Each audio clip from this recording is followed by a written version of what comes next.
the language and culture expert community of the European Association of International Education. And now please pay attention to this information. She serves as associate editor of the core journal, of the core journal, and is member of the editorial board of Recall and Language Learning and Technology. She is a founder member of Unique Collaboration Org and was a co-investigator in a few European-funded virtual exchange projects. Without further ado, so may I invite Dr. Hauk to deliver her keynote speech. Thank you.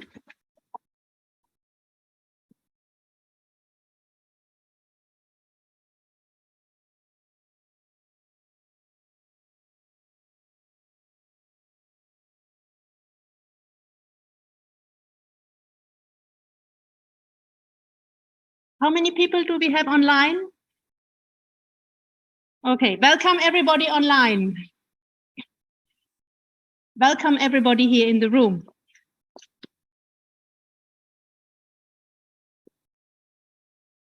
It is a great pleasure and even greater honor to be a keynote speaker at this prestigious event and in this special place. I have mentioned to my colleagues on several occasions over the past few days, this is not simply a campus. This is an oasis for the mind and for the body. And beyond this being a special place, beyond this being an oasis, I would also like to acknowledge the land we are speaking from, the spirit of Chongping and its feng shui. And I hope that my small contribution to this conference will do it justice. Thank you.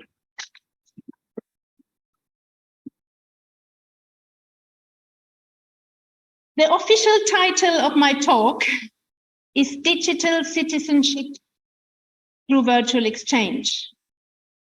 But the real title of my talk is Critical Digital Citizenship through Critical Virtual Exchange. And these are my talking points. I will introduce you to the concept of virtual exchange. I will share with you different formats of virtual exchange initiatives and latest trends in virtual exchange practice and research.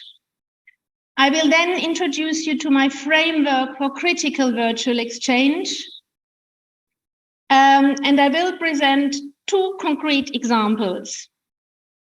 One example that speaks more to the traditional virtual exchange agenda, and one example that speaks to the critical virtual exchange agenda. And I will finish off by talking about implications for research and practice if we follow the critical virtual exchange route. I left my water somewhere there. If you could bring it here, I'd be grateful. Thank you. Now, what is virtual exchange?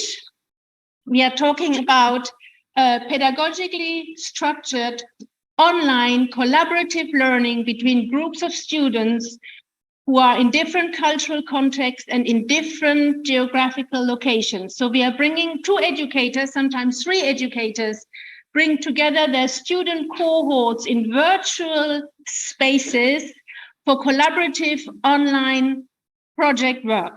So virtual exchange combines the deep impact of intercultural dialogue with the broad reach of digital technology. What many people don't remember is that it originates in the learning and teaching of languages and cultures in the 90s of last century. It is, in fact, a form of computer-assisted language learning. And it has been hailed as an experiential learning and experiential language learning opportunity that offers authentic or at least semi-authentic language interactions. More recently, particularly since the pandemic, it has been acknowledged as a strong catalyst in advancing the internationalization of higher education curricula. Yeah. This is known as internationalization at home, providing your students wherever they are with an international learning experience online that can prepare for, that can deepen or extend or even emulate a physical exchange. That it definitely prepares students for the globalized digital workplace, and that it promotes the development of transversal skills, so-called transversal skills, such as problem solving, empathy, curiosity, teamwork, leadership, communication, innovative thinking, conflict transformation, maybe even, and media and information literacy. Now, in his seminal article, our colleague Robert O'Dowd, back 2018, he provides an overview of virtual exchange initiatives. But before I introduce you to that, I want to tell you that important elements that distinguish virtual exchange from other online educational activity are A, the focus on the international and the intercultural perspective, and B, the direct and sustained student-to-student dialogue, student-to-student interaction, student-to-student collaboration. Now, Robert O'Dowd distinguishes between subject-specific virtual exchange, shared syllabus approaches, and service provider approaches. And I will briefly introduce these formats, and I will add to them more recent virtual exchange examples. So let's start with the subject-specific virtual exchanges. They originate in the learning and teaching of foreign languages and cultures. These are mostly set up between two educators, two teachers, and as I said, they date back to the 90s and the early 2000s. And the focus is on the development of foreign language competence, such as you might know it from tandem exchanges, from telecollaboration, and intercultural communicative competence development projects such as Cultura in the US, or online intercultural exchange you may have heard about, and e-twinning at school level in secondary education.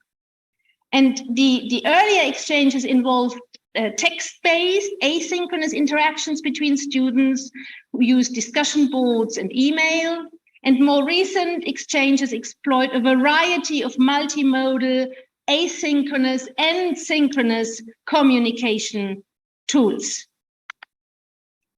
Now, another type of subject-specific virtual exchange, very popular in the context of business studies. Yeah, you may have heard, or you may want to check out the global virtual teams. Here, the focus is on preparing university students for the intercultural workplace. Or check out X-Culture. This is a growing community of practice among business studies, educators and business studies students. And then we have the so-called ready-made virtual exchanges, the service provider approaches. These are run by third-party organizations that want to enhance dialogue and understanding between people from different ideological, political, and sociocultural backgrounds. You might have heard of iEarn, of Solia, of sharing perspectives. Solia in particular was founded in the aftermath of 9/11 to promote engagement exchange between students from the Arab world and students from North America. Yeah, and these initiatives first coined the term virtual exchange.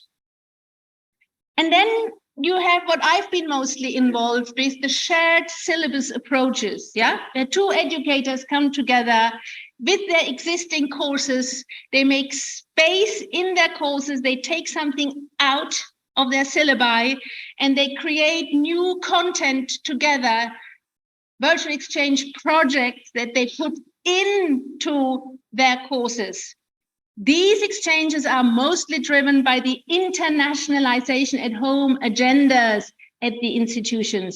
Yeah, the aim to offer students international and intercultural learning experiences, mostly in higher education context. Yeah, teachers share and align their course syllabi for collaborative activities between the students. And unicollaboration.org, you mentioned it in your introduction of my work. I'm a founder member of this organization. It is a leading organization that offers a global network of partnerships for educators looking for exchange examples and looking for other educators with whom they can pull a virtual exchange project off the ground for their learners. And increasingly popular among the subject-specific virtual exchanges are virtual exchange experiences in teacher education, yeah, specifically designed for pre-service teacher trainees, yeah, where virtual exchange is used for experiential and reflective practice to give the teachers, the future teachers, a real-life experience of virtual exchange from a student perspective. We call this experiential modeling, to assist the teachers' technological, pedagogical, and content knowledge development. Yeah, to foster educational technology, design-based thinking, global collaboration, and empowered learning approaches to teaching. To improve technological, linguistic, and intercultural skills, particularly in TESOL teachers. And recently we see these subject-specific virtual exchanges also in service contexts. Yeah, virtual exchanges for in-service teachers and academic staff, internationalization at home officers, to improve faculty intercultural awareness and intercultural communication skills.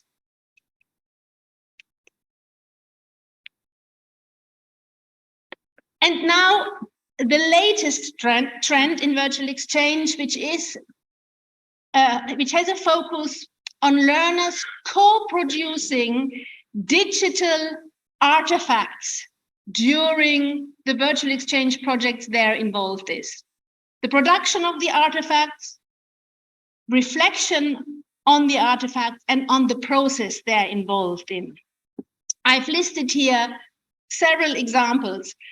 The one I'm most familiar with is the one at the bottom, the ENACT virtual exchange model. And I will present and analyze the concrete examples from that initiative, which was about designing, producing, and sharing, and reflecting on the interactive digital cultural artifacts that the students co-produced during the virtual exchange project.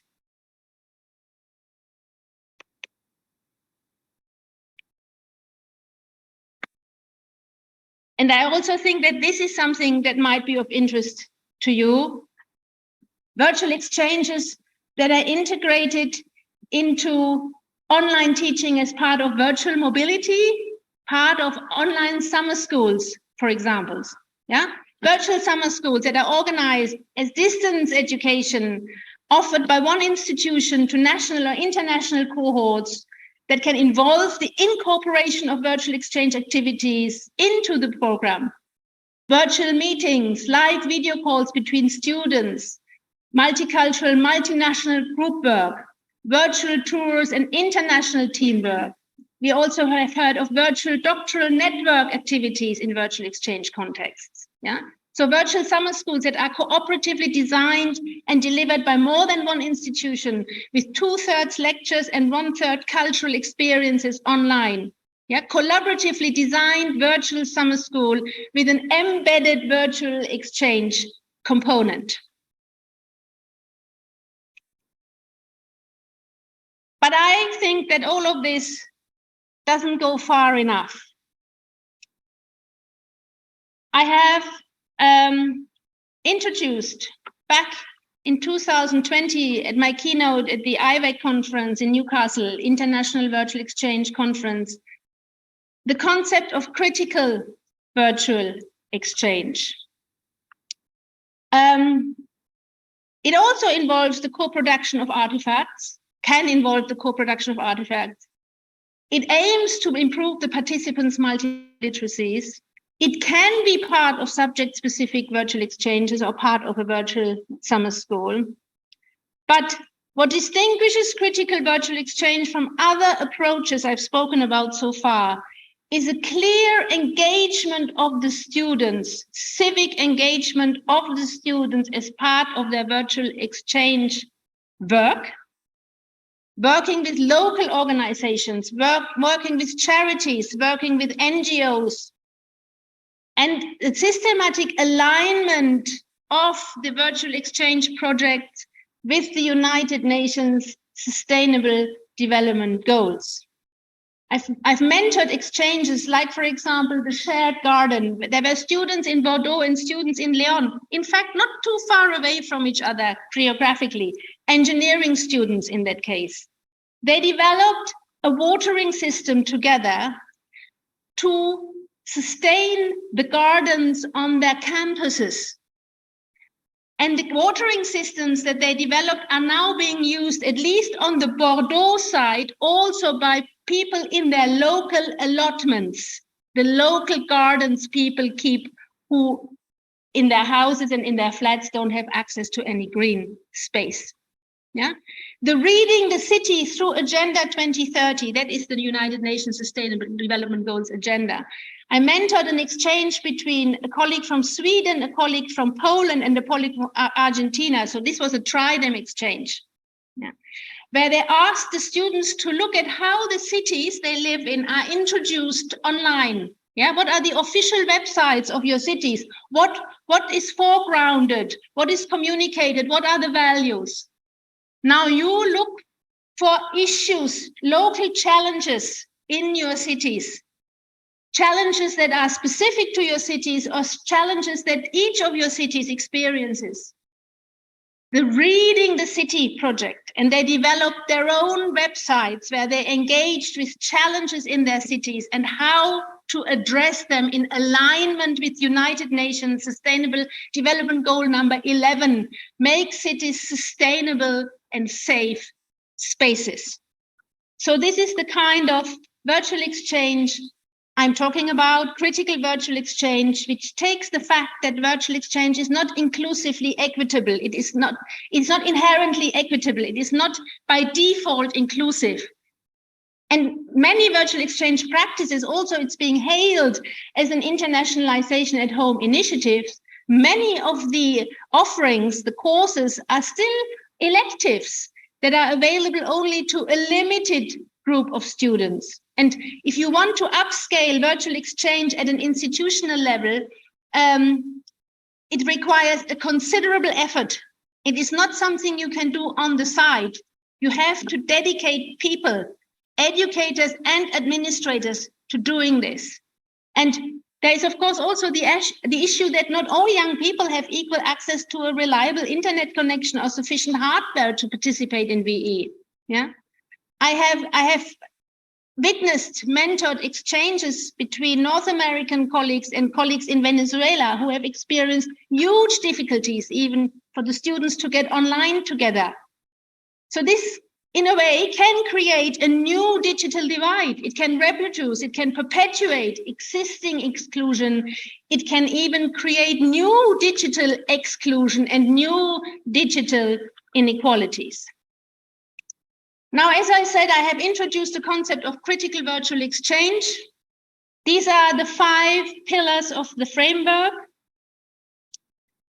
which see virtual exchange as a vehicle for action, for public engagement, for civic engagement of the learners. Virtual exchange that explicitly sets out to address issues of inclusion, exclusion, inclusion at institutional and individual level. Curtis Bonk, yeah, mentioned it several times yesterday in his talk. equality, inclusion, these are issues that we need to foreground when we talk about the use of a technology in education, including in virtual exchange. Now, critical virtual exchange is about reflexive use of technologies with a preference for low bandwidth solutions, with the focus on students who are often underrepresented in internationalization at home initiatives. So we are talking about students from low socioeconomic backgrounds, exchange topics that are informed by local and global challenges and that are aligned, as I mentioned, with the United Nations Sustainable Development Goals, and that where possible, there is an element of integration of local student outreach work with businesses, with NGOs, with charities, to promote that transversal skills development that I've talked about earlier, and also to enhance graduate employability. And then finally, this is a pillar or an element I have recently added, translanguaging practices. And I'm not talking about code switching. I'm talking fostering in the students the ability to talk, to make use of all the meaning making and communication resources, all the semiotic resources that are available online. Yeah, to make full use of their translanguaging budget, of their semiotic budget, to make meaning and to communicate way beyond the spoken and the written word. Images, sound, any combinations of that with the spoken and written work. Okay, now, after this bit of cognitive lifting, it will become more applied. But before it does, I also want to draw your attention to the fact that I see critical virtual exchange very much informed by critical digital literacy in the way that it has been framed by my colleagues Bilki, Sattar and Sak. That is the learner's awareness of the meaning-making potentials, the affordances, the possibilities and limitations of digital media, and in the way the learners, can exercise agency, yeah, so not passive consumption of media, informed agency while they are gaining intercultural knowledge. Yeah. I see such awareness as a defining element of digital citizenship, and more specifically of critical digital citizenship. And my proposition is that awareness raising in this sense becomes part of digital citizenship education, of critical digital citizenship education, and that virtual exchange, that critical virtual exchange, provides an ideal context to do this.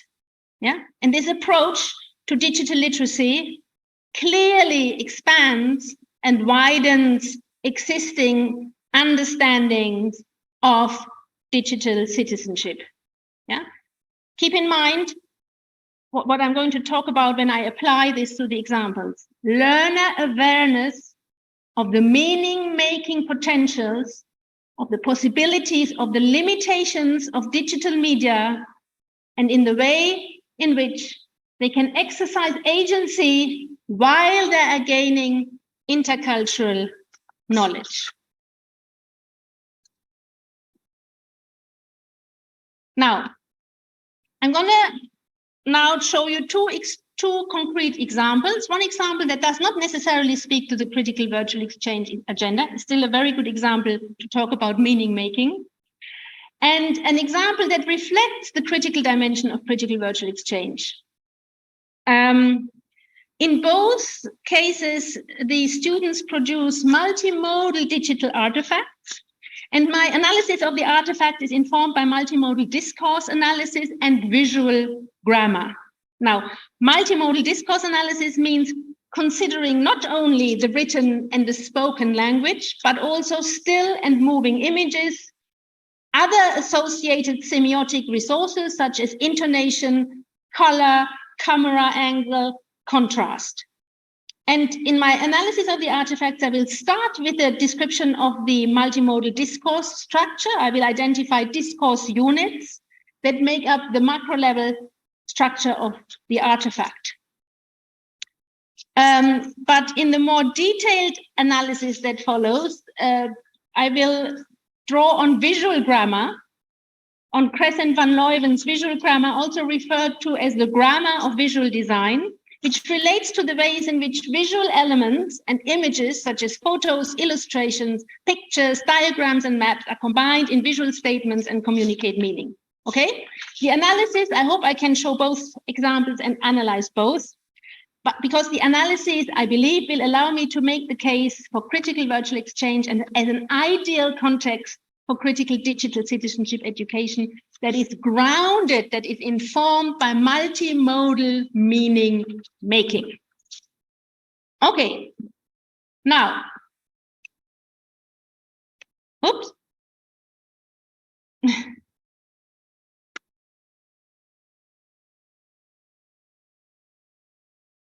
Okay, and in their visual grammar, Crescent van Leuven distinguish three ways of meaning making. So representational meaning, which looks and explores how actions are represented in a visual narrative. Interactional meaning, which explores the social relations between the participants in the visual narrative. And compositional meaning, which is the ways in which the representational meaning and the interactional meaning are interrelated. Yeah, and I'm becoming clearer when you see my examples and the analysis of my examples. Okay, so the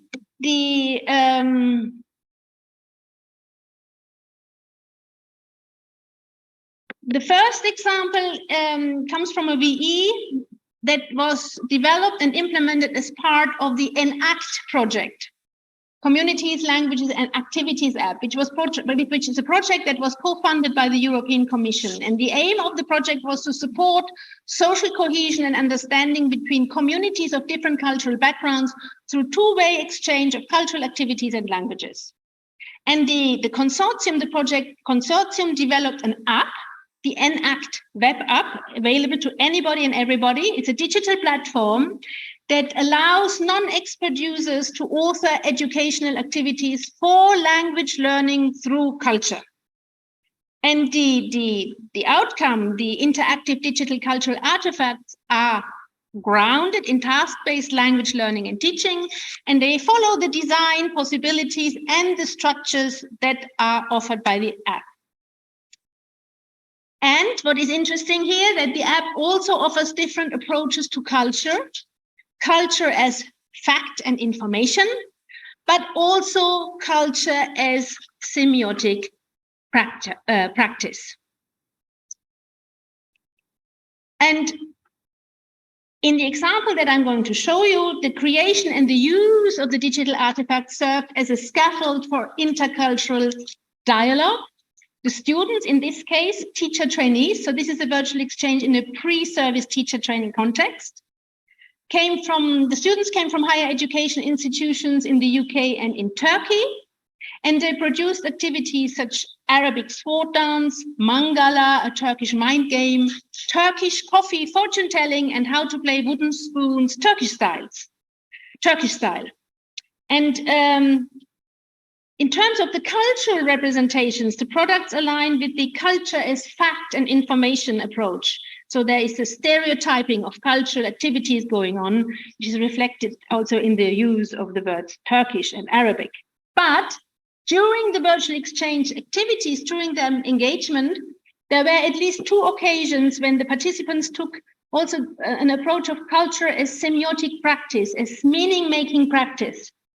For example, they described how they played the mangala game at home with their families, or how fortune telling became an activity of their own only after their grandmother had passed away and had left them a book to interpret coffee remains in a cup, reading coffee remains, yeah?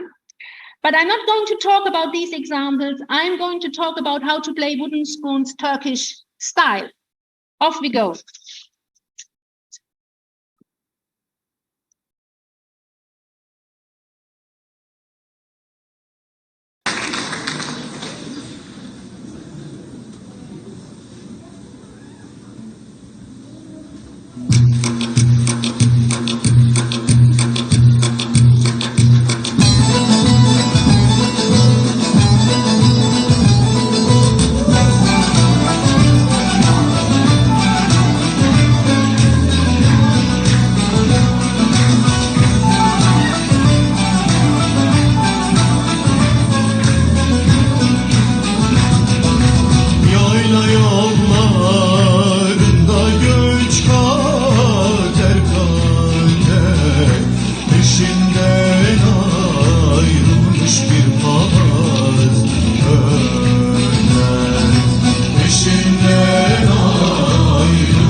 Okay, so yeah, let's quickly look at the discourse structure then. When you go into the app and you see how they have used this to create a digital artifact, that they've then used for the learning and teaching of languages and cultures. Yeah, so they start off with a context video. Yeah. There are three discourse units. The first one is the context video, and there is also an interactive hotspot content to introduce key vocabulary. Yeah, so a how-to video describing how to carry out the activity, which is the main task, and an image writing matching activity to revise the key vocabulary and a section for users to leave likes and comments. Yeah, so the video shows an authentic wooden spoon dance. They found this video, the teacher trainees from Turkey found this online, and they chose it as a suitable resource to illustrate the context. Shows a group of dancers in traditional clothes dancing to several folk music pieces while playing the wooden spoons. Yeah. So the vocabulary items the teachers then chose for the pre and post task are the names of the fingers and the word wooden spoon. Yeah. So they present the target lexical items multimodally using image, text, and sound files. And the text and sound files only become accessible when the learners click on the interactive pop-up buttons, which you can see in 1B. When they click on the interactive pop-up buttons that are placed on the image for each of the target items, for each of the vocabulary items they want to teach. The next discourse unit is a 1 minute long how-to video that is then produced by the teacher trainee. It's composed of 9 smaller discourse units that each describe a single step of how to play the wooden spoons. And again, the steps are presented multimodally. You have writing, you have speech, you obviously have the artifact, the spoons, you have gestures, you have movement, monolingually presented. That is, the participant, the teacher, the pre-teacher trainee has chosen the language that's relevant for the cultural activity, which is Turkish, obviously, in this case. Yeah. And here I've translated the instructions into English for you. So the keywords that they introduced at the pre-task stage are represented several times in the instructions, and the instructions themselves are made up simple and short sentences in Turkish in the original version. And the design of the whole clip of the how to do it follows this structure that is predetermined by the web app that's been created as part of this project. And then the final discourse unit, unit 3, is the post-task stage, which involves a review of the lexical items, and there is drag and drop, image writing, matching activities, and the writing only comment section. You can't see that very well, but the comments here, interestingly, come from fellow students in the same class on the Turkish side in the virtual exchange project. Says, I was always confused as to which finger goes first before watching the video you made. Now I'm very well aware of it. Thank you so much for helping me learn more about this tradition of ours. This is a common outcome in virtual exchange, that learners come out of it and said, I've actually found out more about myself and my own culture. And then there is a comment from a virtual exchange partner in the UK who says, it's quite interesting to me to watch dances with spoons. And the video is really helpful to learn the techniques behind this dance. So multimodal elements that stand out in these instructions are slow, clear pronunciation in the speech mode, the use of the objects, the artifact, and the body, the hands and the fingers to represent meaning. Yeah, it's about how is meaning made and communicated in speech, in movement, in gestures that are used to add emphasis. And maybe here, if we go to the visual grammar, let's look at the first 4 instructions in the how-to video from a visual design grammar point of view. Representational meaning. There's a non-transactional narrative. There's only the one actor in the video, the one who demonstrates how it's done.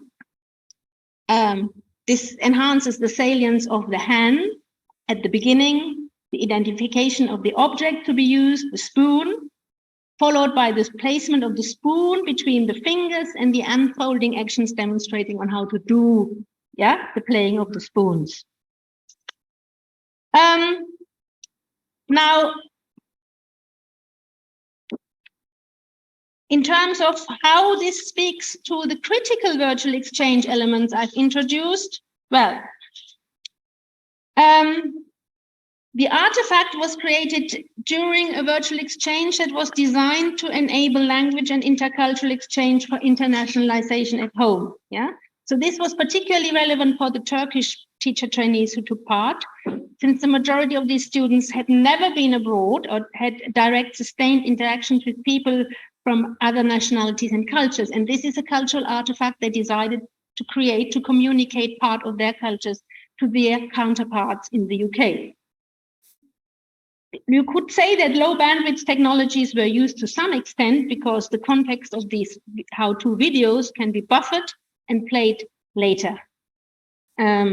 They were instructed to produce short clips to use that can be used in varied contexts and varied internet access situations. But the virtual exchange itself, of course, that synchronous conferencing meetings, which required high bandwidths and data packages of a few gigabytes, were also part of the exchange. You could say that maybe translanguaging was part of it because, yes, it was presented, the instructions were presented in Turkish, but there was a lot of multimodal meaning making going on in the clip. But in terms of public engagement, yes, the ENACT project as such was a collaboration with local organizations that specifically supported migrants and displaced individuals during the in-person workshops. But the VE element of the ENACT project did not actually in itself encourage any public engagement. So there was also no alignment with any United Nations Sustainable Development Goal. To sum it up, the focus here was clearly on fashion, food, folklore, festival, the 4 Fs of virtual exchange. There were opportunities for multimodal meaning making. There were opportunities for sharing different perspectives towards culture via artifact design and elaborating on this during the virtual exchange with the other teacher trainees. So also culture as meaning making, culture is semiotic, practice. But criticality in terms of public engagement was clearly missing. Now, very, very quickly to example 2, the charger bag. That's a different example. Here we have business communication and management students from Cyprus and Spain collaborating together in a 15-week-long project, the Youth Entrepreneurship for Society Virtual Exchange Project. Here, the aim was to foster social entrepreneurship in English for specific purposes settings and to help students develop so-called 21st century skills, linguistic skills, intercultural skills, digital skills, and teamwork skills. And the final activity was an elevator pitch for an innovative product to address a challenge that the local business or the local organization the students worked with in this exchange had experienced, had identified.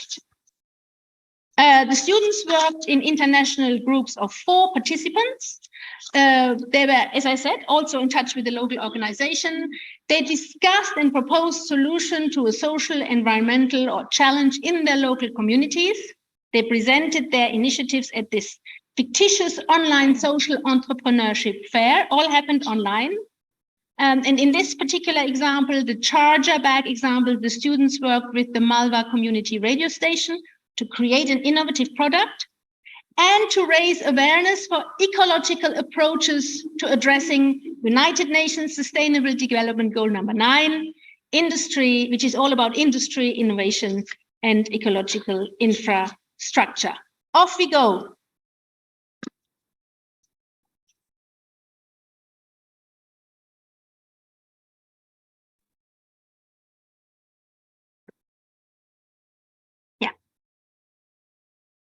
Oh, come on, hurry up. I need to find a charger or I will lose the work I've been working during 3 hours right now. Come on, where is the charger? I need to find it. Oh no. No, my phone already died. Let's work, guys. Okay. Alex, can you share us your work? Yes. Give me a moment, please. Oh, I'm running out of battery! Oh no! Oh my god, I forgot to charge my laptop and my phone tonight. I don't know what I'm going to do. What you going to do? I don't know. I'm out all day. Oh no!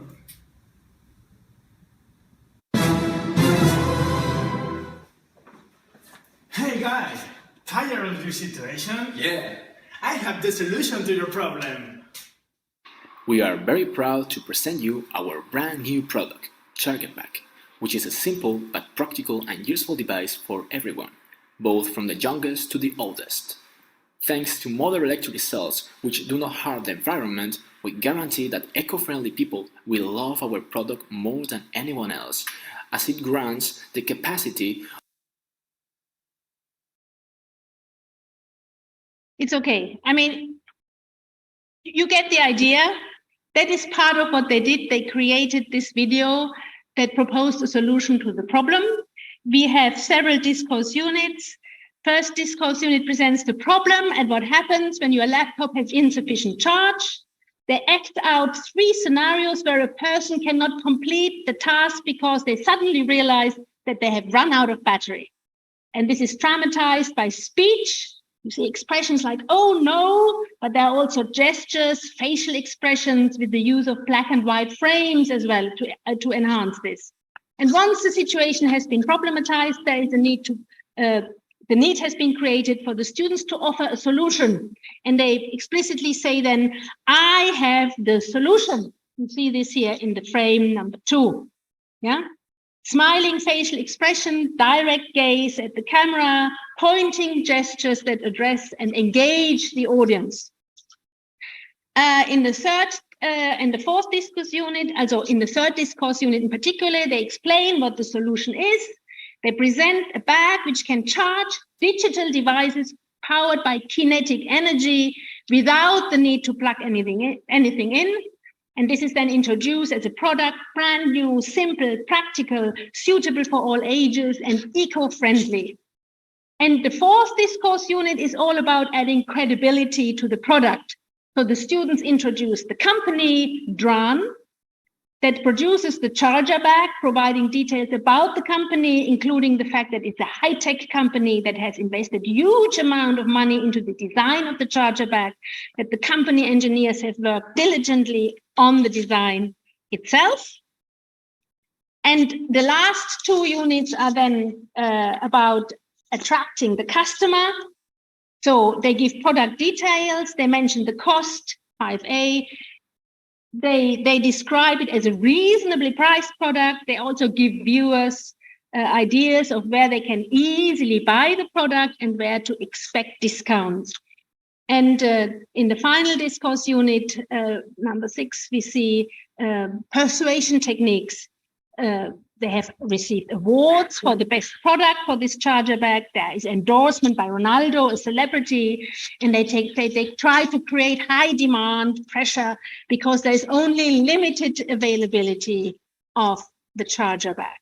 Okay, so I will not go into more detail about the visual grammar, but just to draw your attention how they have made very, very effective use here, those students, of modes and meaning making, black and white versus use of color, strong gestures, pointing directly at the audience. All this is not coincidental, okay? This is meaning making, sophisticated meaning making. This is even a closer shot, yeah? How they use direct gaze, yeah? Strong expressions to attract the audience's attention. Okay, in the interest of time, I'll now try to summarize the main insights I have gained from doing this work and why it is relevant to critical digital citizenship education that is informed by critical virtual exchange and, more importantly, by multimodal meaning making. I've just a quick recap. I first given you the overview of different virtual exchange formats, and I've mentioned the impact of different virtual exchange designs and their respective theoretical underpinnings on the virtual exchange outcomes. And I hope that this has allowed me to illustrate the relevance, the importance of a critical virtual exchange-based approach for critical digital citizen education. I've introduced my framework. I have explained the central role of critical digital literacy and talked about its relevance for critical digital citizenship education. And I've tried to show you what it looks like when all of this comes together with two concrete virtual exchange examples where the participants created interactive multimodal digital artifact, which is a practice that is increasingly popular in virtual exchange initiatives. Yeah. One example where the critical dimension in terms of public engagement was missing, still a very good and valid example. And another example where the public engagement dimension was present. And I want to stress that I'm not here to make any value judgment in terms of this is a better virtual exchange or this is a worse virtual exchange. I'm just trying to raise awareness for the difference between virtual exchange with and virtual exchange without criticality. Digital citizenship education with and digital citizenship education without criticality. So what's the takeaway? I think the analysis has showed how critical virtual exchange can foster in learner a critical consciousness and disposition, paying attention to relations between forms, context, meanings, and ideologies. Yeah. In the second example, for sure, the students demonstrated awareness of advertising discourse. They draw on advertising discourse features to create their clip. They combine very skillfully form, appropriate language, body, images, context. Yeah, the situations where a low charge of a digital device can be problematic. Meanings through acting out the situation using speech, images, and video in a complementary fashion, and ideologies. So as I said, generic advertising discourse structure is used to convince people to act responsible ways, to go for solutions that do not require additional energy consumption, but work with kinetic energy. So this was aligned, let's remind us, with United Nations Sustainable Development Goal number 9. So I see virtual exchange, critical virtual exchange, as a sandpit for students to experiment with multimodal meaning making and to reflect on multimodal meaning making. And as I say, this skillful combining of form, of context, of meaning is also present, and of ideologies, of course, is also present in the wooden spoon example. Make no mistake. Yeah. I'm just making the case for this additional dimension of civic public engagement of the students as part of their virtual exchange experience. Final slide. I would say at least some of the students, if not all, did demonstrate awareness of the meaning-making potentials of the possibilities and of the limitations of digital media. I see this awareness as a core, as a central characteristic of critical digital citizenship. And I think sensitizing learners in this respect should be part of critical digital citizenship education that is grounded, that draws on multimodality, on multimodal meaning making. And I think that virtual exchange, more specifically critical virtual exchange, with its focus on reflexive use of technology, public engagement provides a suitable context for educational interventions that raise the students' awareness, that give them opportunity to play with modes and meaning making online. And if you want to read all of what I've talked about, I'm not doing this work alone. There's an article forthcoming in the ALSIC journal, which has a focus on language teaching and learning and digital citizenship education. And with this, I say xixie.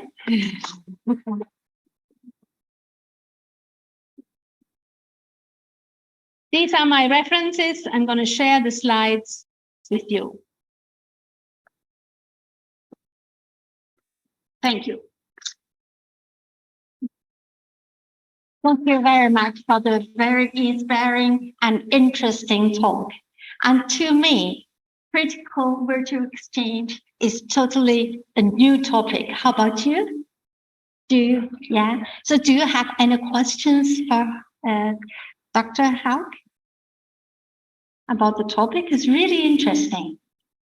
Yes, good. Several questions for Dr. Haug. Oof. Yeah, how do you think of the kind of virtual exchange that most of the countries in the world have released the restriction of pandemic? So how do you think the virtual exchange will still be preferred in the future? Yeah, I see, to me, of course, I'm a virtual exchange scholar. I just want to make it very clear. This is not to replace physical exchanges, okay? I think that's what you're getting at. But let's be clear, only a small percentage of students, 1 or 2% of students worldwide can travel abroad for a variety of reasons. Yeah? Fact is, most students do not go abroad, cannot go abroad. So how do we offer international learning and experiences, intercultural learning experience opportunities for those students? So I see virtual exchange as an ideal compromise. Yeah, it can, as I said, emulate, it can imitate an study abroad experience, but it can also, for those students who can go abroad, it can prepare for, yeah, or it can bookend. You have a virtual exchange experience, then you go abroad, you have another virtual exchange experience, or it can come after a study abroad experience. Yeah, it is a hugely flexible educational intervention. Does it address your question? Good. Thank you for the great response. And another question? Yeah. This lady. Mm-hmm.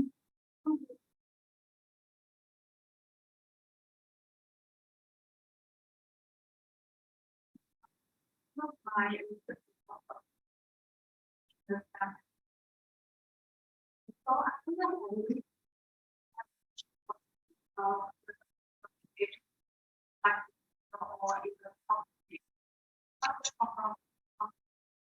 that has a lot of influences to like SES and their job and studies, and how to deal with these issues, which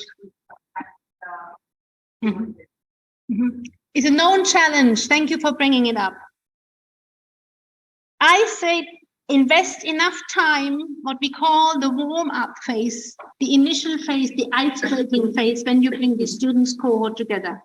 Often underestimated that it takes at least a couple of weeks to bring these student cohorts together in a third space, where you host the exchange virtually, and to create getting to know each other activities, warm-up activities that create commitment among the learners, getting into the zone, getting into the virtual space, finding out about each other, getting to know each other, so that there is social presence and commitment and engagement.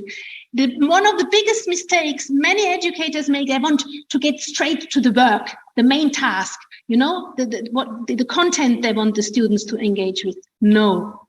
Allocate at least as much time for the students to find each other. That is one of the things we do in our training. As I mentioned, Uni Collaboration, the organization I'm a founding member of, we offer training in virtual exchange project design for educators who want to do this. It is not something you can just do by the by. It is something that requires quite a bit of a pedagogical paradigm shift. So you need to do kind of this as an educator when you want to do virtual exchange. Does it make sense? And there are techniques, there are strategies, but giving time for the students to get to know each other is one of the important elements. Yeah, welcome. Thank you very much for the great presentation.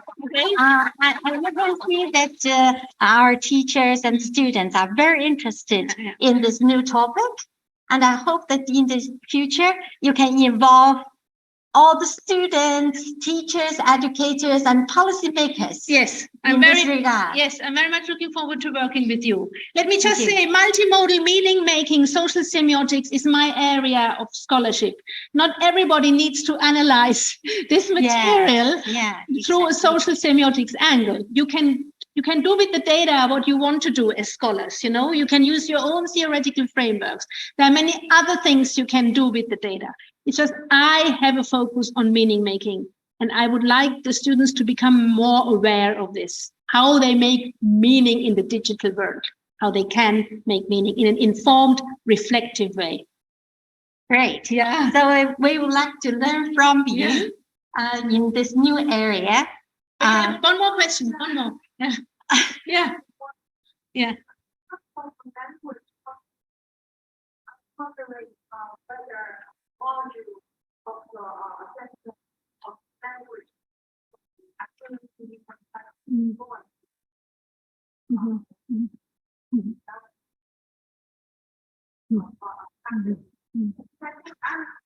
Pretty much intrigued by this idea, and I think that in real life is multiple resources. But does that actually Depends on what you understand at language. I hope I have managed to make the case that language is much more than the written and the spoken word. And that this is a huge opportunity to train, to raise awareness and to train learners in making meaning across modes.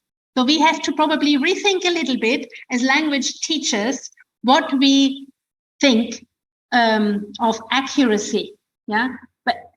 But what matters here is something different. Here matters that we make meaning and that we communicate with all the semiotic resources that our semiotic budget. It's not about accuracy. It's about the intercultural communication, the working together that happens, the different perspectives.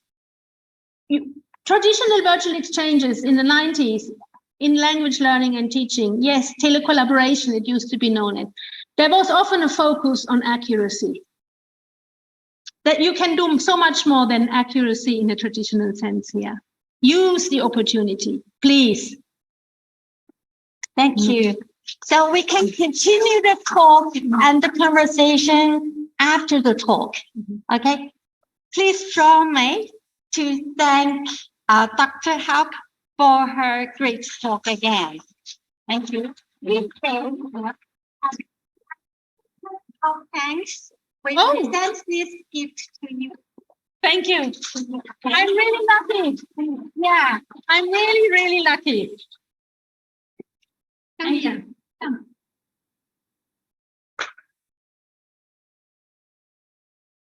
Thank you.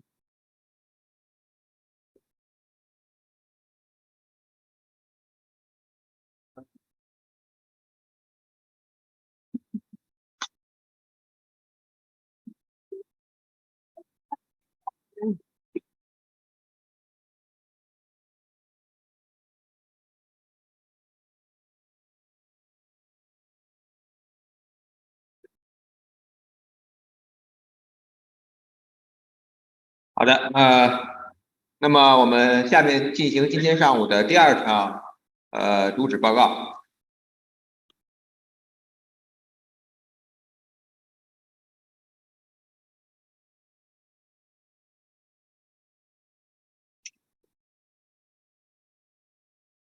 第二场主旨报告之后，我们进行茶歇啊。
好，各位嘉宾、老师、同学们，那么我们今天上午的第二场主旨报告，也是我们 GCCCE 的主旨报告，由香港大学王敏宏教授带来，我是本场的主持人，北京师范大学的卢宇。那么王敏宏教授现任香港大学知识管理与数位学习实验室主任，也是华东师范大学东方学者讲座教授。也是我们北京师范大学未来教育高精尖创新中心的访问研究教授。那么实际上跟我们中心有很多年的合作啊，从2017年开始我们就共同举办知识管理与数位学习的工作坊啊，去年已经是第12届了，对吧？那么王敏宏教授目前担任 Knowledge Management and E-Learning 主编，他的研究兴趣包括面向认知发展、创新思维、复杂问题解决的学习技术研究、知识管理与可视化研究以及人工智能应用研究，已经发表了超过200篇高水平学术文章。那么同时，王教授还是在社会科学与经济学与商学的 ESI Top 1%的学者。王老师一向在我们的印象当中温文尔雅，学术造诣深厚。那么我们今天非常有幸请到王敏宏教授带来这场报告，报告的题目为 Integrating Human Knowledge and Machine Intelligence in Education， 将人类知识和机器智能融合于教育。下面掌声欢迎王敏宏教授为我们带来本场报告。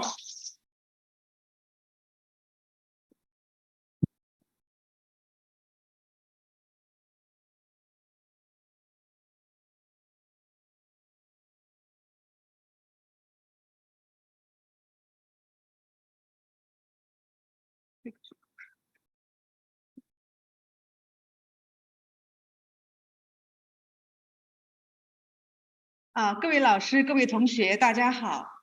非常感谢本次大会的邀请。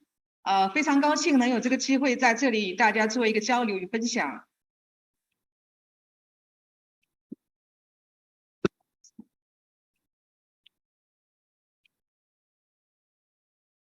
首先说一下我的研究背景。我的研究主要是涉及学习科学、教育科学、认知科学。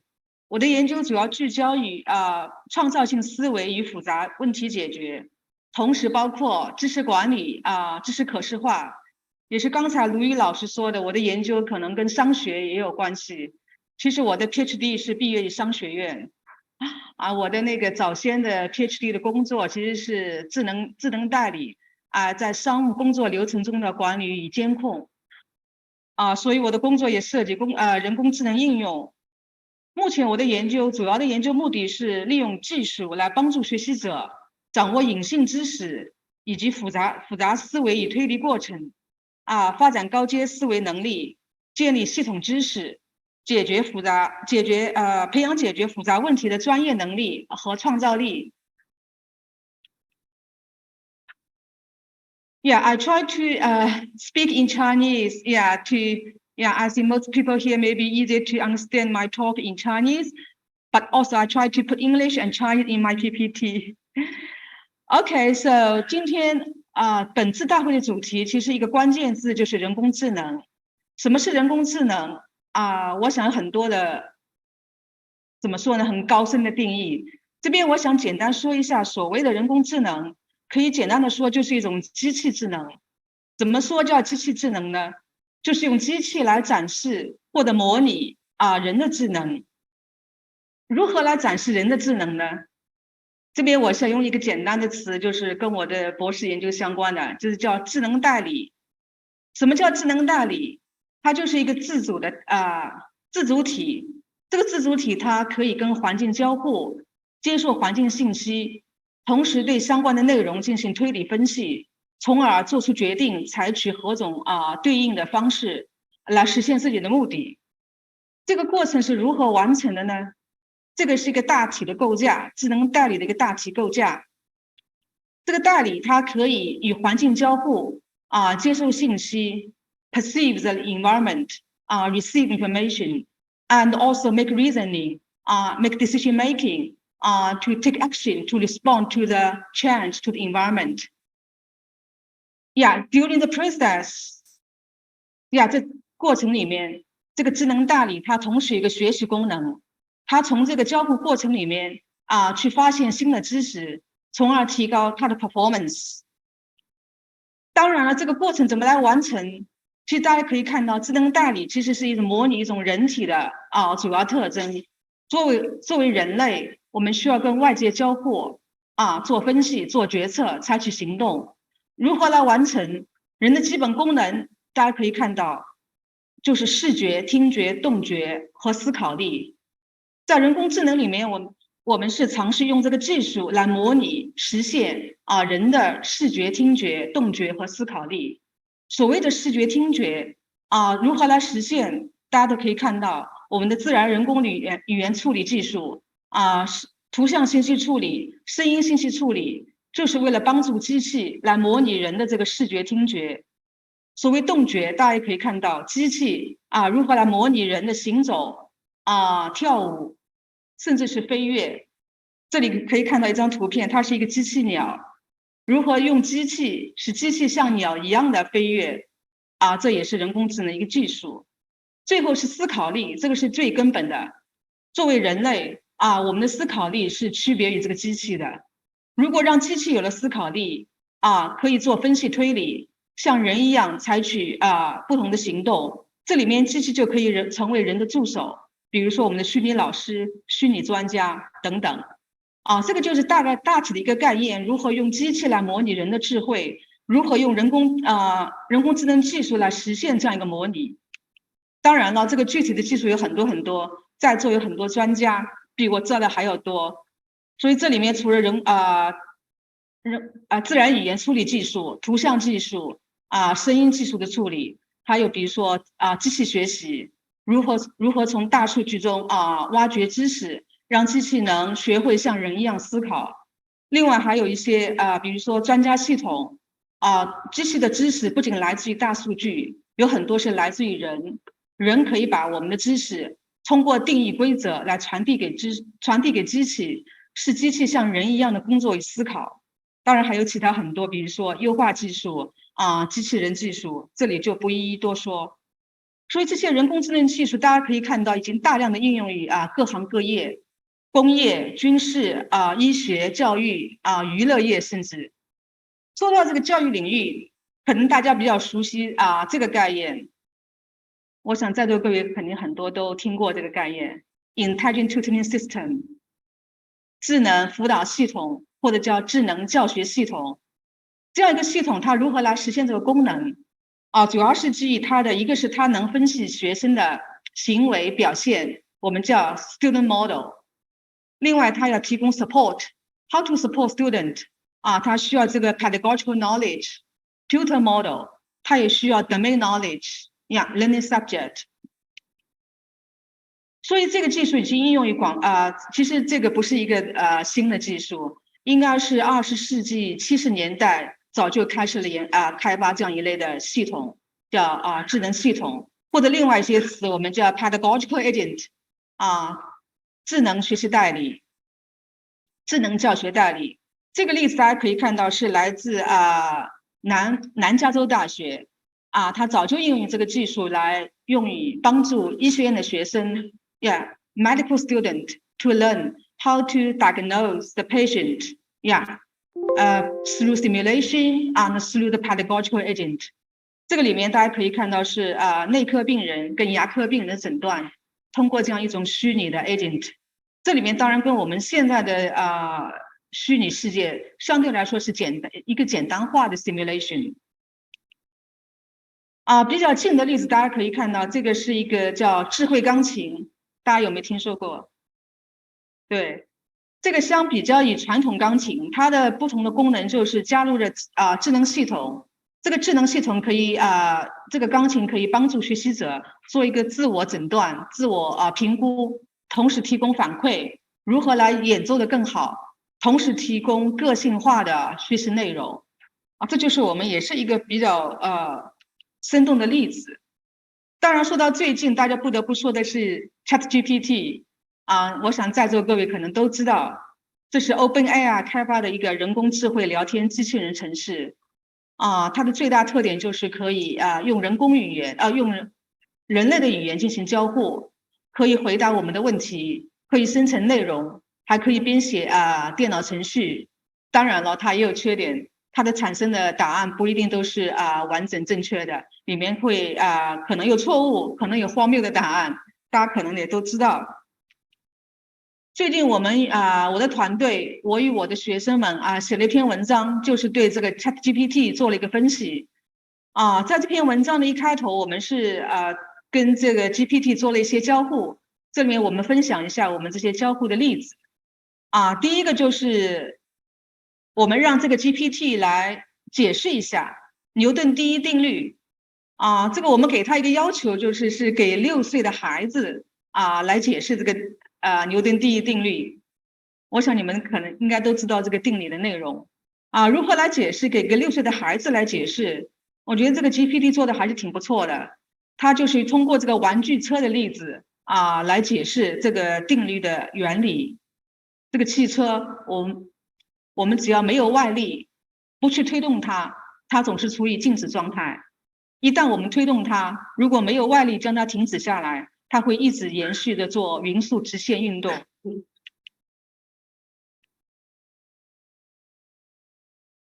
另外还有一个例子，这边是是一个中文的诗 Chinese poem about the dish shrimp dumpling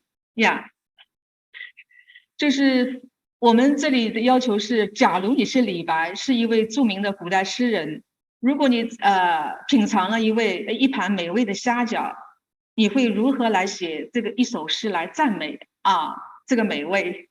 大家可以简单看一下，应该能看到这个，就看起来写的还挺不错的他这个可能是几秒钟就写出来了。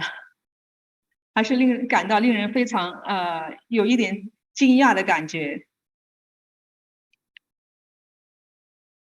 这个例子是关于数学题我们是叫 GPT 来生成几道练习题，并附带答案。这个练习题是关于这个计算导数的呀。大家可以看到，这个 GPT 产生了3个练习题，同时提供了答案做得非常好这个跟这个主题完全确切也提供了正确的答案。同时，我们也给他另外一个任务，这个任务是关于一个导数的证明题，但在这道题目里面他犯了一点错误，大家可以看到它里面的证明过程存在一些错误，这也是我们我想在座各位可能也发现 GPT 它时不时会产生一些错误的信息。所以在这篇文章里面，我们根据一些例子，然后给这个 GPT 做了一个 SWOT 分析。我想 SWOT 分析可能在座各位都知道SWOT 分析 S means strength, W means weakness, O means opportunity, T for threats。这里面我想强调一下，就是这个 strength and weakness focus on the internal factors. Opportunity and threats focus on the external factors. That's something we need to pay attention when we do the SWOT analysis. 所以在这个里面，我们分析了一下 GPT 的这个优缺点和它的机遇跟挑战。大家来看一下我们这个优势是这样子，我们做了一个简单总结。所谓的优势我们可以看一下这个 GPT 它能够模拟人类的对话，生成对问题看似非常合理的回答，同时它可以帮助我们解决复杂问题。比如说，我觉得写一篇报告也可以算是一定程度上是一个复杂问题。另外还有一些，比如说产生一个项目的方案，这类似这样复杂问题，它可以提供一些专家方案跟指导。当然，更多的大家广为熟知的就是 GPT 能帮我们写作 can help us to write report, essays, for students very important. 同时也可以帮助我们做自我评估你自己写 report 可以让 GPT 来评估，给你一些建议做提高。当然我们同时在讨论它的一些 weakness 它的问题，比如说它的产生的信息包含的不准确的、捏造的，甚至是有一些偏见的信息另外一个就是它的信息内容层面可能是有一些比较注重语言的语言性的描述缺乏一些深入的理解和一些批判性的思维。当然了，我们在讨论 GPT 的时候，不是光是关注这个它的优缺点，同时我们也看到它的应用其实取决于很多的外部因素，比如说这个外部机遇 opportunity。这里面我们可以看到非常明显特别是自从这个 pandemic 之后，这个在线学习的需求是大量增加，而且这个是不可回逆的增加在线学习的环境里面学习者不仅仅是他有提供这样一个环境可以在线，更多的他是需要我们提供 support。 因为在线学习student need the how to say the quick support from the difficult to get the quick support from teacher, so that's some challenge to online learning。 这也是大家可以看到，在这一方面 GPT 可以给我们解决一些这样的一些需求，从某一程度来说。当然了， GPT 的应用也存在了外部的挑战首先大家都非常关注的一个热门话题就是 GPT 可以帮助我们作弊cheating you just outsourcing your assignment 还有就是数据隐私跟安全问题。另外就是基于这样一些问题我想在教育界，大家对 GPT 的是否能在我们的校园里采用，还是非常抱有审慎的态度。我不知道这边北师大它这边有没有相关的政策 GPT 可能这边还是不能广泛的应用是吧？对香港大学我们上一个学期是完全禁止，现在是开始做一些讨论，如何能让这个 GPT 融入到我们的教学里面，做一些 open discussion。当然了，这个 GPT 还存在一些社会文化和技术问题，不同背景的人有不同的态度不同的理解。然后技术问题刚刚 Mira 也说了，这个 digital divide， 就是很多地方它还没有这个 access to GPT， 所以这个也是一些它的一些 threats。好了，在这篇文章里面，我们的关注当然不是关注于光光是这个 SWOT analysis， 我们更多的关注是 how to harness the potential of ChatGPT in education， 如何应用它的这个潜力来帮助我们提高教学。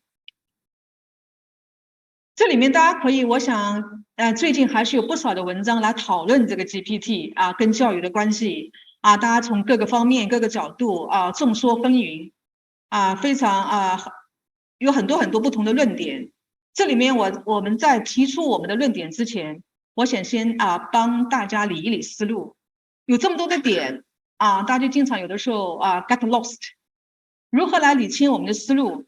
这里面我想给大家看一下我们这个 model， 我们叫 cost model 这个 model 也是我在多年以前我的报告里面提出来的。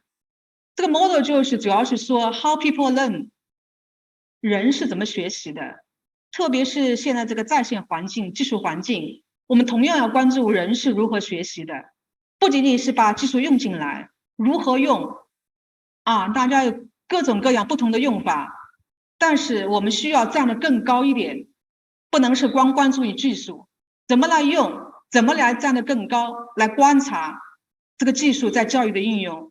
这个 model 给了我们一些启发，大家可以看一下。How people learn. People learn by interacting with learning content. C for content. 我们的学习资料、学习内容。And learning by interacting with all. All means other people. The other people can be teacher, can be peers, can be your parents. Can be many other people.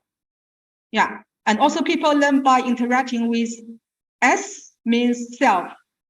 我们需要跟自己交互，我们需要自己反省、自我反省、自我管理、自我评估。And people learn by interacting with tasks or practices. 实践、社会实践，各种各样不同的实践，学习任务也是一种实践。这个就是我们的course model。在这个交互里面我们的学习者主要是跟这个四大类的关键要素做交互。在这个交互里面，这个技术起了非常关键的作用然后起了越来越重要的作用。这个是我的一个翻译版。我想在座各位可能不需要。技术在这些交互中起着非常重要的作用。它如何起作用？我想你们应该都是专家，你可以分享一下你们的看法。How technology plays a role in interaction, in this kind of interaction. Interaction with content, other people, tasks, practices, and self. How IT can help us to support interaction. Maybe this screen can help you to recall something about this kind of the role of IT. So first, learning by interaction with content. How IT help us in interaction with content. I guess we have so many examples. Digital materials, multimedia environment, and of course, online platform. 我们可以在线平台，很容易的我们就可以分享我们学习资料、学习材料。然后说到这个 interaction with other people 这个更加非常明显。有了这个在线平台，有了 IT， 我们的social communication, collaboration become more and more convenient. So that's IT play a role in interaction with other people. And how about interaction with self? 跟自我交互。这里面我给了个例子，就是 e-portfolio。我想在座各位也非常清楚在线的平台给了我们非常好的一个 support， 可以记录我们的学习轨迹我们的学习过程、学习记录，这样的话就比较方便我们做一些 evaluation、reflection， 在这个过程里面。然后 learning by interaction with tasks or practices, how ITs help us。我想下面几张图片可能都是关于这个 simulation、metaverse、virtual world help us to interaction with the tasks or practices, in different way. Again, so let's come back to this picture. 在这个交互过程里面 beyond interaction, we also need to pay attention to thinking. Learning by doing, and most importantly, learning by thinking. 这里面 high order thinking 非常起着非常关键的作用。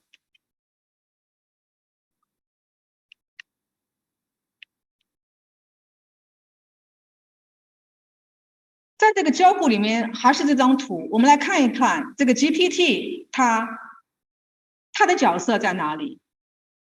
它也是 technology， 它是如何来帮助我们来提高我们这个 learning by doing and learning by thinking。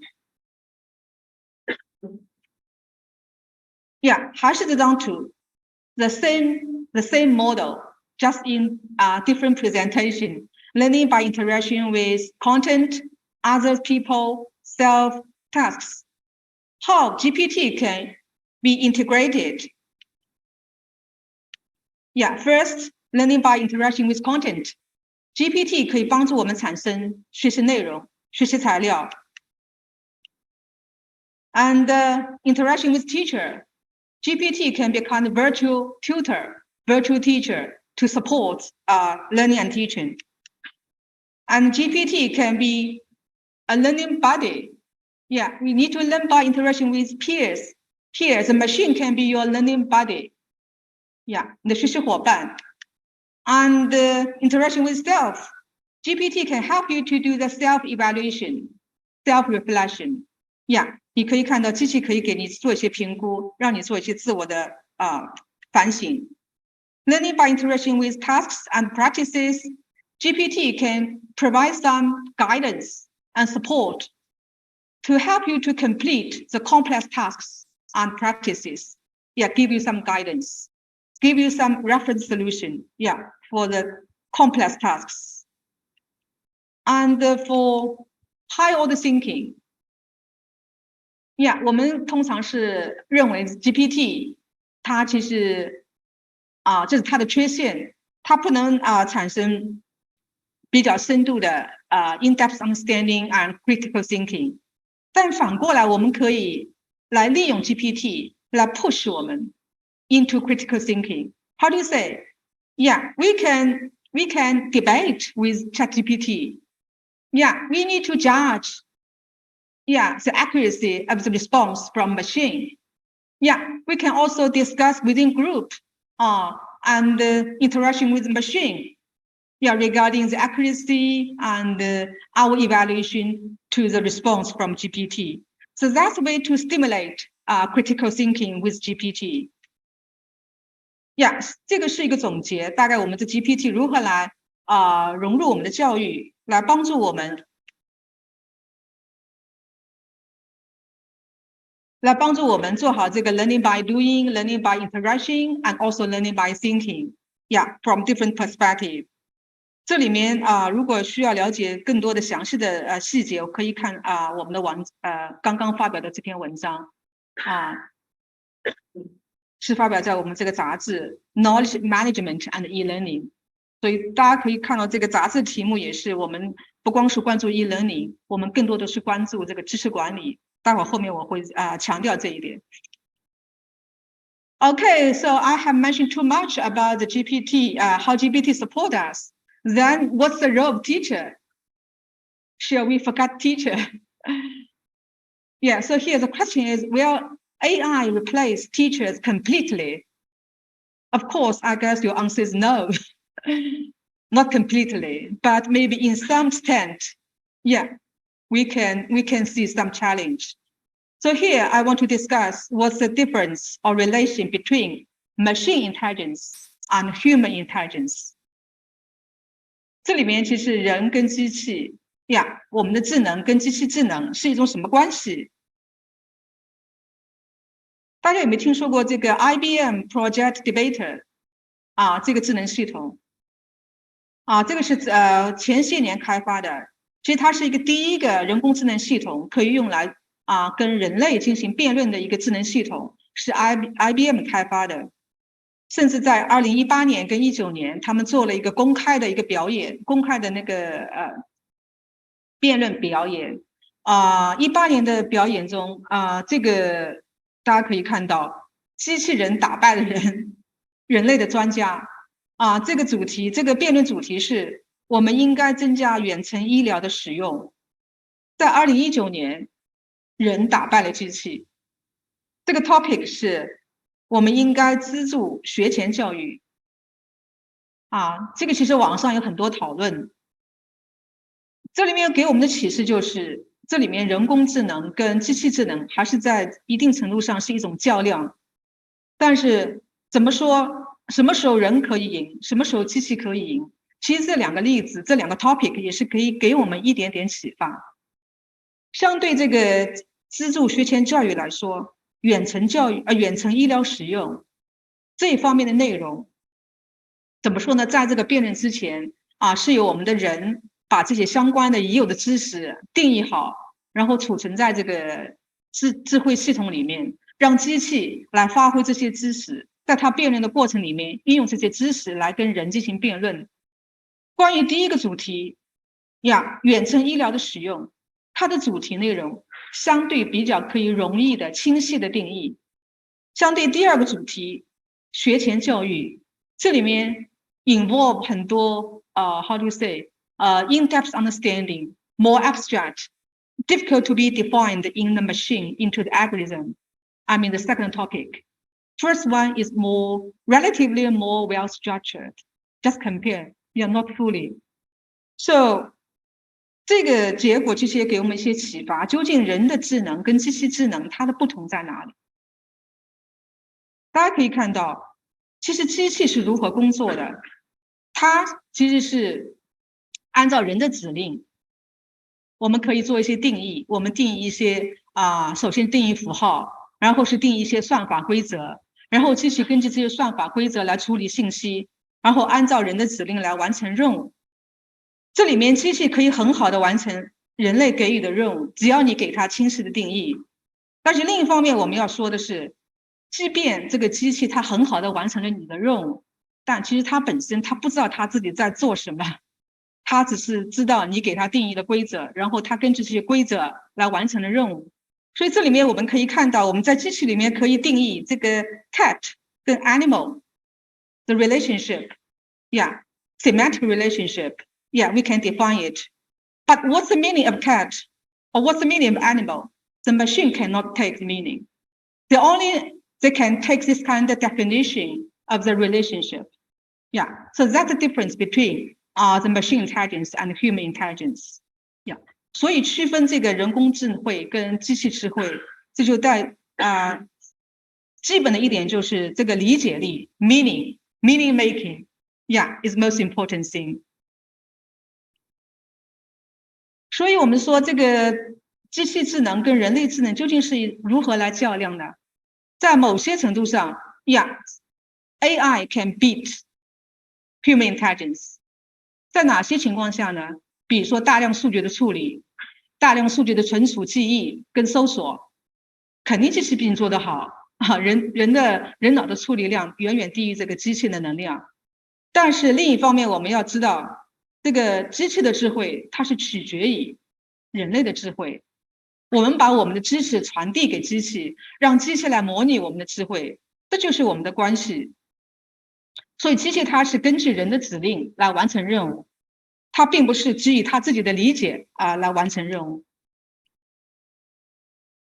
回到我们刚才说的这个智能代理这个框架，智能代理它可以 perceive environment and make reasoning and take action and also keep learning. So the foundation is knowledge. Where is knowledge? Knowledge from big data。我们刚刚说的 machine learning can help the machine, to create knowledge from data. But in the meantime, not everything from data, many things from human knowledge. 这就是我们早先的人工智能系统、专家系统。我们是通过将专家知识转化成这个 rule 定义给知识来完成任务。这里面这两者有什么区别呢？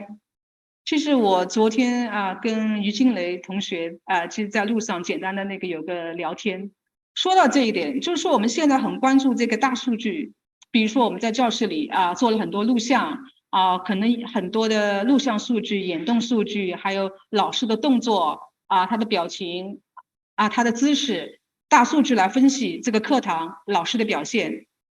同时，我们其实可以想象一下这个课堂的场景，想象一下我们有一位资历经验丰富的老师走进教堂，他也需要了解课堂情况，但他可能只需要2秒钟瞥一眼，他可能什么都知道了。另一方面，我们通过大数据也能得到这样类似的发现，可能那老师的发现可能层次更丰富、更深刻。这里面就是人的知识跟大数据的知识，他们是不一样的。就是说，我觉得是目前的研究非常关注这个大数据，但是我们不能忘记我们的人的知识。人具有创意，很多东西它是无法用这个 rule algorithm 来定义的。这里面我想大家应该记住这一点。然后这里强调一下这个 machine learning 跟 human intelligence， 它的machine intelligence 跟 human intelligence 它的不同点就是我们的人的大脑它是更擅长理解这个抽象信息、抽象概念，可以做深层次的思考，可以产生的创意思维，这个是机器没有的。另外还可以处理 emotion 情感。当然现在这个话题可以说现在这个computing, I think we are also doing some research in, I think many people are working in this area. Computational emotion. Some new area. But still, I think human being is doing much better than machine in 这个 emotion processing.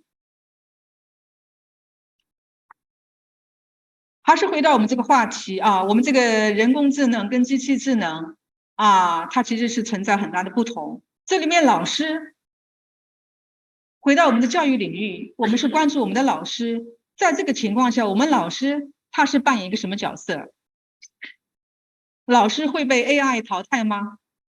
还是回到这个问题？当然可能不能完全淘汰，但是有可能在某些程度，或者某些老师有可能被淘汰。为什么这样说呢？因为我们大量的知识定义给了 machine 它可以来产生提供相应的服务。如果你老师的能力比不过 machine， 那你可能就是面临挑战，有可能是失业。所以我们一路都是在讨论这个老师角色的转变，管控者、协调者、辅导者都可以有，来怎么来看待，怎么分析，老师应该采取一个什么态度？How to utilize the time, expertise of the teacher more effectively. 你跟机器有什么不同？怎么来善用你这个你的价值，你的专长在哪里？怎么来做到？怎么来发挥老师的我们的人类的智能？怎么来做？当然可以联系到这个 GPT 它的一些缺陷。我们刚刚说的 GPT 它会产生一些不准确的、捏造的、偏见的信息它缺乏批判性思维跟深入理解。老师该做什么事？老师就是帮助我们来应对这个缺陷，帮助学生提高深层次理解和高阶思维能力。还是这个问题，怎么来做到这一点？很容易说要深层次思考，要高阶思维，但怎么来做呢？给一个简单的例子 ，information overload。So nowadays, I think we are in the world of information overload. Too much information, too many learning materials, and we get lost. 作为教育来说，我们非常清楚 ，information is important, but how to get knowledge? We need to make meaning. Yeah, meaning making. Meaningful learning is most important. We need to make meaning from information. Yeah, not just access information. 怎么来做到这一点 ？Information, yeah, is so many different small pieces. For learning, we need to create the connection between the small pieces. Yeah, 不然的话，你的知识就是脆弱的、表层的、肤浅的。怎么来做？我这里举一个例子。I try to give example about how to build the connection of different knowledge, different pieces. Example about information organization is from my course actually. So for information organization, for example, how to manage a large number of documents. Traditional way we use classification 分类法，大家都知道，在你的电脑里肯定你也是一打开电脑，你可以看到你的那个 folder, subfolder in your computer. So that's the way for traditional classification. 另外一个思路就是数据库。数据库的思路，它有什么不同？它肯定不是一个树状结构，它是一个表型的结构 ，table structure. Another way to organize information. The same documents we can manage in the two different ways. Classification, another way we call metadata or database, or even you can say cataloging. They are different words, but they refer to the same mechanism. So that's something students, always, they couldn't get the relationship between the three words. So here we want to highlight cataloging, you can see, refer to the print card in the old library. But actually they refer to the modern technology database. They are the same mechanism. But for students, they always lose it. 他们总是把这两个东西是完全分开的，一个是古老的，一个是现代的。其实数据库的概念在我们古老的编目系统里面就已经存在，只是当初我们没有机器来存储这些卡片，我们只能用卡片打印出来。现在我们可以把卡片的信息存在这个数据库里面。Of course. So as a teacher, we need to help students to build the connection between the different concepts, especially some tacit connection, invisible connection between the small pieces of knowledge. So in this course, we try to help the learner to identify the two different mechanisms for information organization, classification, or categorization, and the other one we call cataloging or metadata or database. 其实呢，这样一个结构呢，是在传统的课本里面完全没有的。传统的课本里面就是讲分类就讲分类，讲编目就是讲编目，就是没有教给学生，其实它是两种不同的思路来组织信息。我想这个例子大家都能理解，我只是想用它来告诉大家如何来帮助学生构建知识。这个是一个真实的例子，在我的课程里面教科书里面就是没有这个东西的。所以学生他一直不知道，其实信息分类是两种不同的思路。然后经常，当然这两种思路是可以结合起来的，但它是两个对等的不同的东西。然后第二种思路就是对应到我们的现代数据库技术，他一直认为编目就是个编目，数据库就是个数据库。希望大家从这个例子里面可以看到，我们作为教育者，我们如何来帮助学生构建知识 ，especially the tacit knowledge。这里面我想说的就是这种关系就是一种 tacit knowledge. As long as you can see this kind of relationship, invisible relationship, you help the learner to build up some in-depth understanding.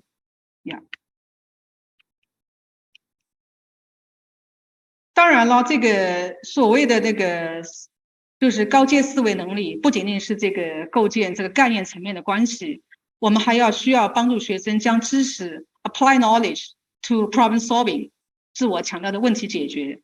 这个问题解决过程里面，其实它的思维过程更加复杂。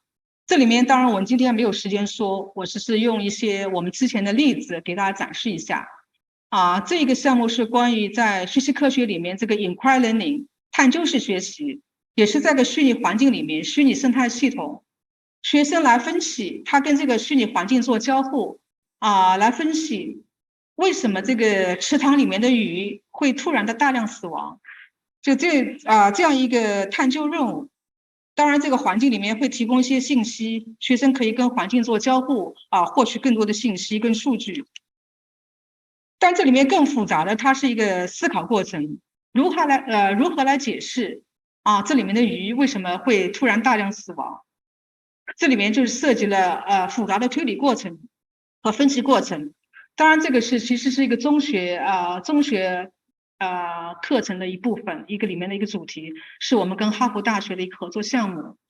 这里面我们如何来帮助学生来完成这个复杂的分析过程？其实我们在传统的这个 inquiry learning 里面 ，we only focus on just let the student do it, just let them to discuss, collaborate, but how to go through the complex process for reasoning, for this kind of making hypothesis, making reasoning, and making conclusion, they need to go through the complex process. But in the traditional inquiry learning, we just highlight student-centered learning. Let them just do it, and then they share their findings. We didn't give this kind of support to help them to go through the complex process. 每个人做的会不一样，学生要从这里面学到东西，不仅仅是说他在那里做，看起来很热闹，他学到了什么东西，如何来帮助他们来完成这个思考过程。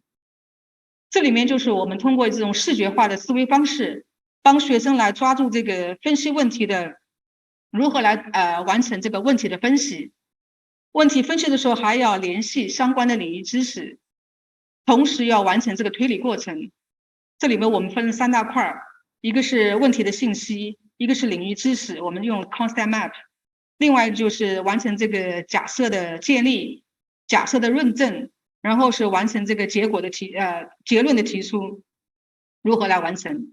其实这里面原来其实是我们不是去研究这个具体过程，但是其实一研究，我们自己去做一遍这个过程，我们会发现其实非常的复杂。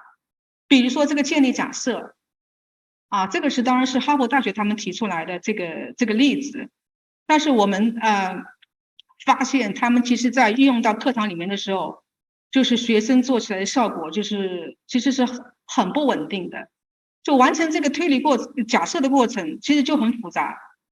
比如说学生认为这个池塘的鱼大量死亡就是因为缺氧，好像看起来也是正确，但是我们 inquiry learning 并不是说你找出了这个理由，我们是让学生解释那为什么会缺氧，池塘里的氧气为什么减少，我们是要鼓励他们找出这个深层次的原因。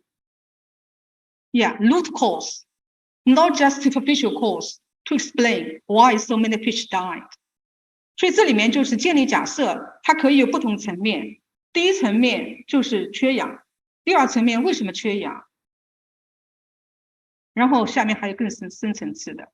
所以这里面我们自己走过了这样一个假设过程，我们就发现其实非常复杂。然后我们其实用了这个例子，我们也是做了合作，我们在内地的学校我们也做了实验，我们更多的发现在内地的学校，其实他连建立假设这个就觉得非常的惊讶，可以这样子学习的，可以先建立假设。一般来说他们就直接分析，然后想去找结论，为什么死亡，他们不知道有一个建立假设这样的过程，建立假设还可以经过这样多的层次，然后对假设还做推理。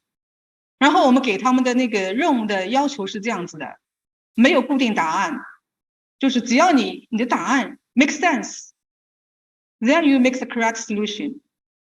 As long as you can explain your reasoning process, then your answer is correct.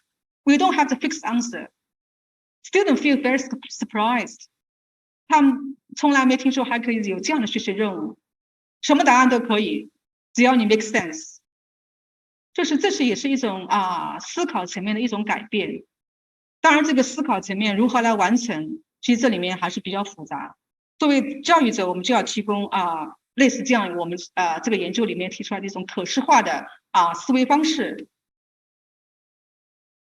下面一个例子是关于医学诊断的 clinical diagnostic problem solving， 这是关于一个肾病诊断的。我们也是用个 simulation environment， students simulate with interact with simulate problem contest， 然后做这个推理过程里面，就是我们是强调这个，也是用可视化的visible thinking to represent this kind of reasoning process。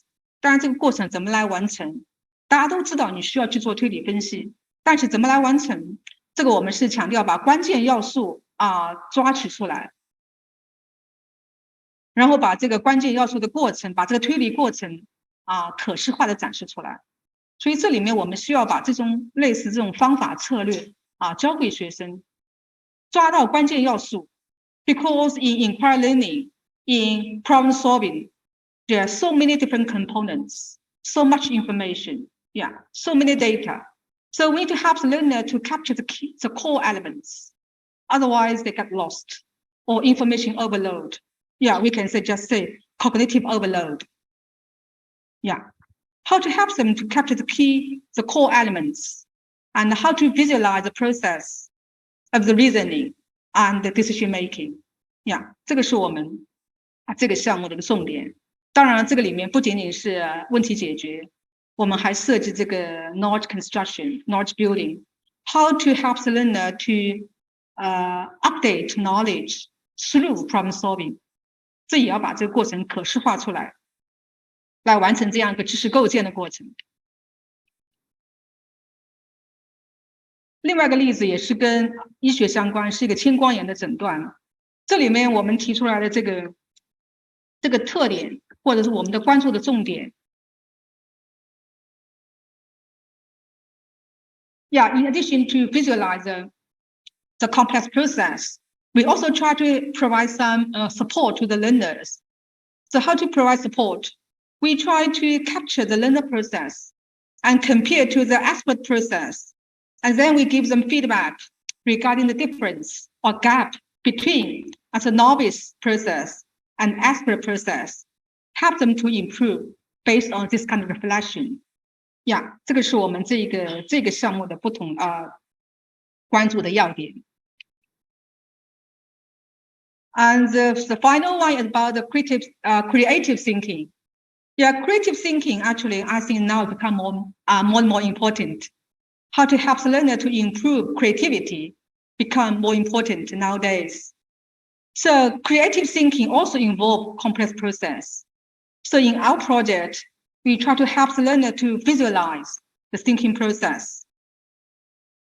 这个 how to 怎么把这个思考过程可视化出来，其实也是跟这个 thinking 的 strategy 更相关。For creative thinking, 我们经常说有很多的策略 but how to apply strategy into creative thinking? In our project, we try to visualize the utilization of the strategy into the thinking process. To help the learner to improve the ability for creative thinking.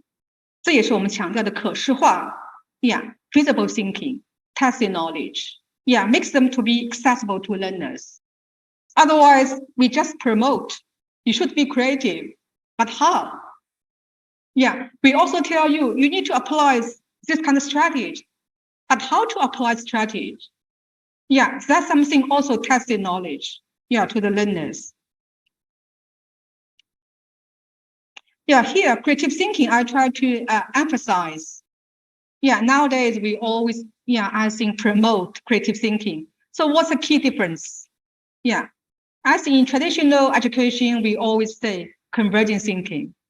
So nowadays, we promote creative and divergent thinking. 这里面的不同点在什么地方？大家可以看到我highlight some keywords. 就是 creative thinking， 我们是更多的关注这个发散性思维，跳出框框 ，open-ended, open-minded, get out of the box， 跳出框框。你怎么来做的？其实也挺容易说啊，怎么来做的？其实这里面我想跟大家分享一下，就是要如何来做这个创意思维。其实它跟我们的问题解决也是关系非常大，因为我们之前说的 critical thinking， 其实我们经常是联系到这个问题解决 problem solving critical thinking， but actually in problem solving we also need creative thinking. So where is the position for creative thinking in problem solving? In problem solving, we always focus on, how to find the right answer. But in creative thinking, we focus on what is the right question. 这个不同在哪里？ For problem solving, we just say we want to solve it. We want to find solution. But actually, what's the first step for problem solving? What is the first step? Good question. Yeah, very good. And a good understanding of the problem. 对这个问题的理解 you can understand the problem from many different perspectives. Many different perspectives. You should not follow the tradition to only focus on one or two perspectives. You need to explore your understanding from many different perspectives. So that's the most important stage for creative thinking. 同一个问题，如果从不同的角度想，那可能那个已经不是个问题，或者那个问题是完全不一样的问题。这个里面其实是创新思维的一个非常关键的一个点。其实跟我们的研究问题一样的，在座各位可能很多是研究生，经常为你们的课题苦恼。In your research proposal, for your confirmation, you always need to present what's your study, what's the research. And the key element is what's your research question? The same thing, how to find the research question really depends on how you understand the problem you are going to solve. You always, I think, feel frustrated. You cannot find a meaningful question. So I would suggest you go to deep level to understand your problem. You find from different perspectives. Then you find your research question. As long as you find your research question, I think you almost finish, but you finish half of the work of your research. 找到问题，你的研究完成了一半，非常简单，但是也不简单。找到个问题太难了，是吧？肯定你们有很多同感。所以这里面如何来找到这个有意义的研究问题，其实也需要创意思维。How to define, how to find your research question really need creative thinking. 所以第一阶段就是对你的问题要深入的理解，而且是不要局限于传统思维的理解，这个是非常重要的。Do not be close-minded when you find research question. That's very important. Okay, so I think maybe it's low battery, I guess. So 回到我们今天的论点。How to integrate human knowledge and machine intelligence in education. AI can provide a lot of, I think, support to education, as we mentioned, in different perspectives. Learning by interaction with, this model can help us. How AI can support education. From learning by interaction with content, interacting with other people, teacher, peers, and interacting with tasks, practices, and self. I think it's easy to understand. But what's the role of teacher is even more critical. 老师的角色是什么？帮助學生建立深入的。今天哥哥在電腦室係咪啊？我未寫完個句子。Promote deep thinking, high order thinking. ，deep level understanding。其实这是什么呢？其实这就是 tacit knowledge。所谓的深入理解，它就是把 tacit knowledge 展示给学生，就像机器一样的，机器它是如何完成这个任务的？当然是通过人的定义。但作为我们的外来者，我们不知道机器是怎么工作的，或者人脑是怎么工作的。作为教育者，我们就要把这个黑匣子打开 ，open the black box.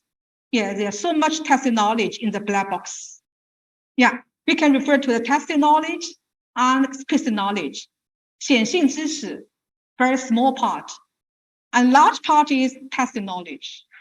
So you don't need to worry you lose your job. There's so much tacit knowledge. Yeah, you have so big space to play your role in education.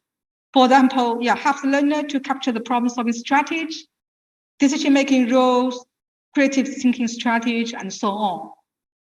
这个是我们老师的职责，如何来帮助学生掌握这个隐性知识、复杂的思考过程、创意思考过程。我想这个是这个时代给老师的一个新的角色，希望我们大家一起来共同努力，来完成我们这个使命。这是我的报告，谢谢。